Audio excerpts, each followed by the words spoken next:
Counter-Strike and Valorant, two of the most iconic tactical shooters of our time, and two very different philosophies about what a competitive FPS should feel like.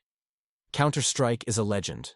Born in the late 90s as a Half-Life mod, it became the blueprint for competitive shooters. No powers, no perks, just aim, utility, and nerves.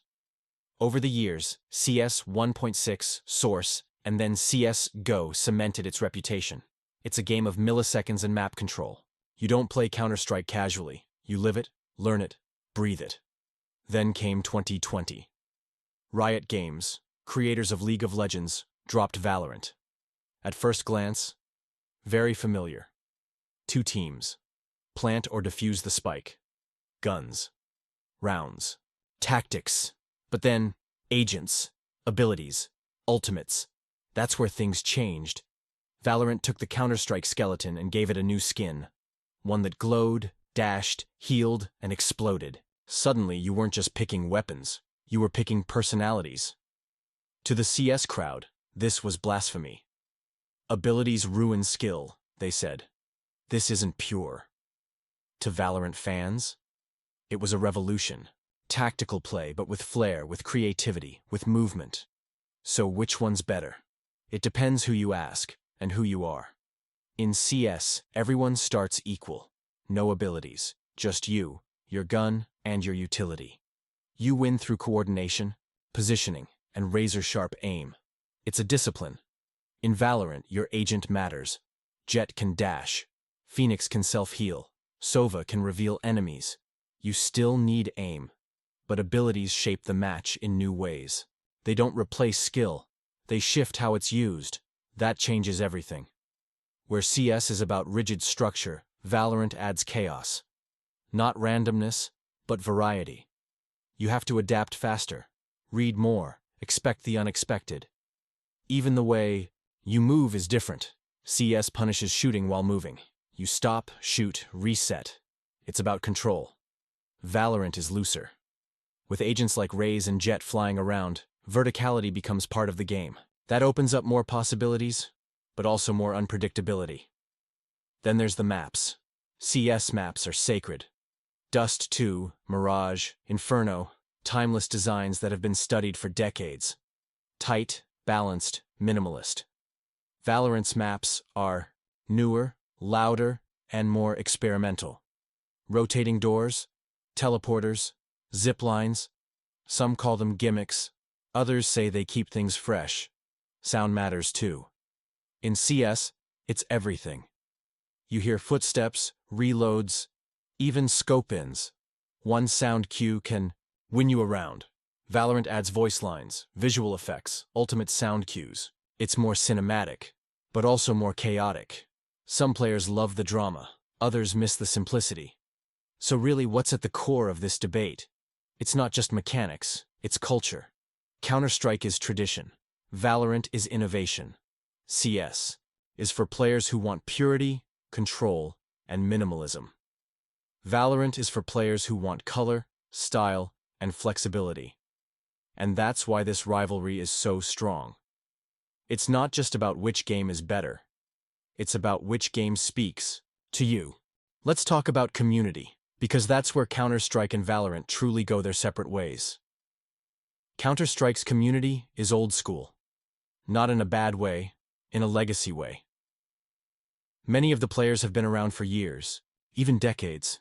They've played LANs, local tournaments, watched pros rise from internet cafes to championship stages.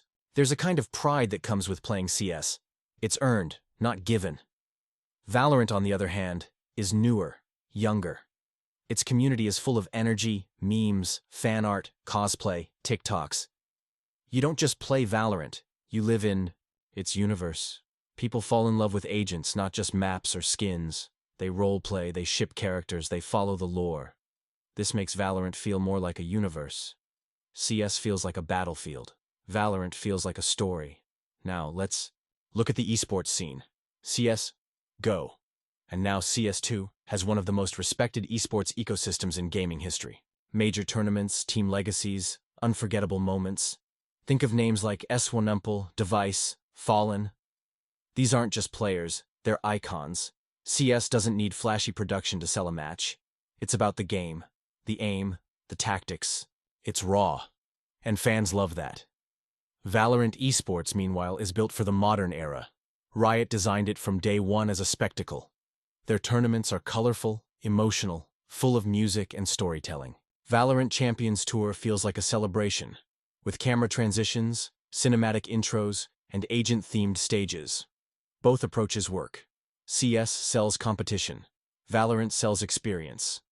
But Valorant also has something CS never really had: built-in influencer support. When Valorant launched, Riot made sure streamers had access. They created closed beta drops on Twitch, turning streamers into marketing machines. And it worked. Millions of players lined up just to watch and get a key.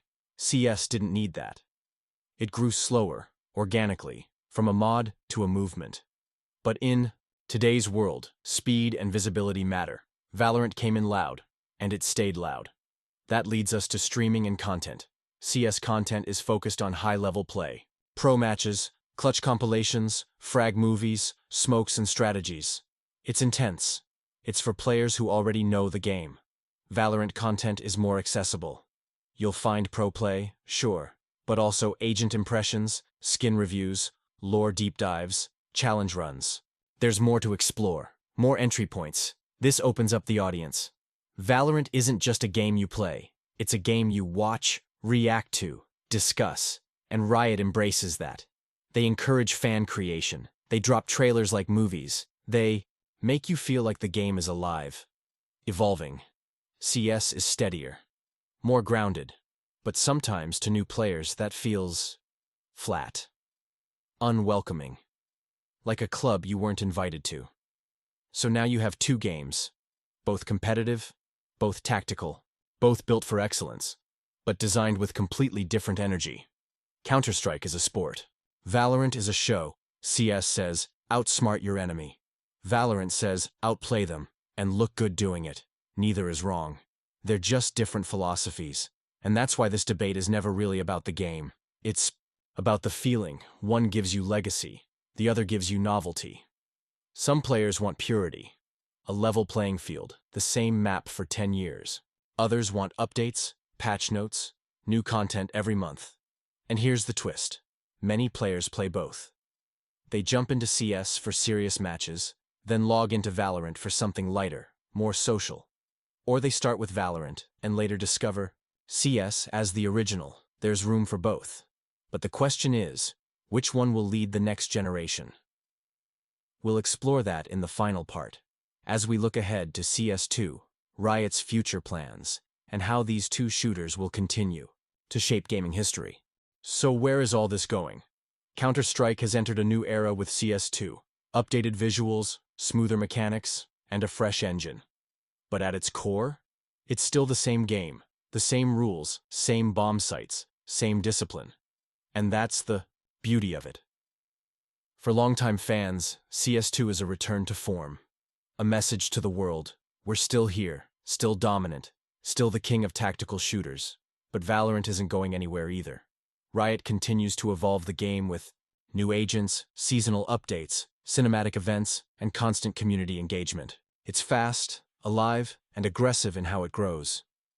So now, we have two giants, both thriving, both evolving, but walking very different paths. Counter-Strike is built to last. It doesn't chase trends. It doesn't flood players with cosmetics or lore drops. It trusts the gameplay. That's what keeps its pro scene so sharp. That's why the same maps stay relevant for years. CS rewards mastery, not hype. Valorant, on the other hand, is built to adapt. Riot listens, patches quickly, adjusts metas, introduces new content. It plays into what modern players want: freshness, flexibility, fun. And both models work, for different reasons. But let's look at the player base. The average age of a CS player? Mid to late 20s, even early 30s. They've been around. They value precision, mental games, tactical depth. Valorant's crowd skews younger. Teenagers. Early 20s. Players raised on Apex, Fortnite, Overwatch. They want style and skill. They want to feel cool while winning. That difference shapes how each game is talked about, watched, and shared. CS is a chess match. Valorant is a fireworks show. So what happens next? Will one replace the other? Probably not. They're not clones. They're cousins. In fact, their coexistence might be what keeps both games alive and strong. Valorant pushes CS to innovate, forces it to modernize, to polish, to stay sharp. CS reminds Valorant not to lose its soul in cosmetics and chaos. And here's the best part. Players benefit from both. We now live in an era where you can choose your shooter experience. No longer are you locked into one model.